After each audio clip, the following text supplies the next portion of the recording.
सुबह की रोटी नहीं खाती, सहरी नहीं की थी, बंदा सुबह 7 बजे उठिया, 6 बजे उठिया, 7-8 बजे उठिया, हुण क्या उहदा रोजा होगा कि नहीं होगा? अभी मसला सुन लो। कई बार बंदा लेट हो जाता, घर वाले लेट हो जाते हैं, यदा मसला भी सुन लवो।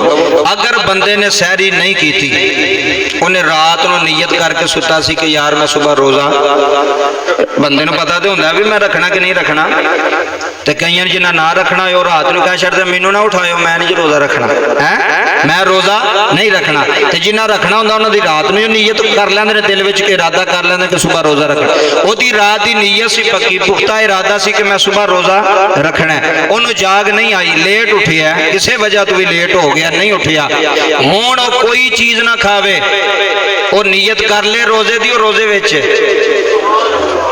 और उन्हें नीयत कर ले भी मैं या अल्लाह कोई चीज़ नहीं खाधी, वेख लिया मैं सुता रहा, हूँ उठ के वो है ना आखे भी चलो कोई नहीं, ये जाना होंदियां पियां ने, ये थोड़ा टाइम ही गुजरिया, वो चंगा भला रोज़ा भी बंदे तरोड़ लेंदे ने। अगर सहरी नहीं भी ना खाधी, तुसी सुबह का खाना नहीं भी खाधा, तुसी लेट उठे हो तो फिर भी थोड़ा रोज़ा हो जाएगा, रोज़े की हालत में रहो, कोई चीज़ ना खाओ पियो, तुसी रोज़े की हालत में हो।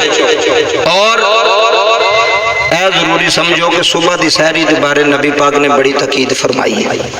जेडे यहूदी ने ना, यहूदी वो सुबह का खाना नहीं सन खाते, रोज़ा रखते सन, सुबह का सहरी नहीं सन करते। नबी पाक ने अपने सहाबा ने फरमाया भी तुसी सहरी करया करो, असीं उन्हां दी मुखालफत करनी है। की करनी उन्हां दी मुखालफत, ते इस वास्ते सहरी की बड़ी बरकत है। मसला मैं दसना, अगर सहरी ना भी की अमरे बमरे मजबूरी तो रोज़ा हो जाएगा।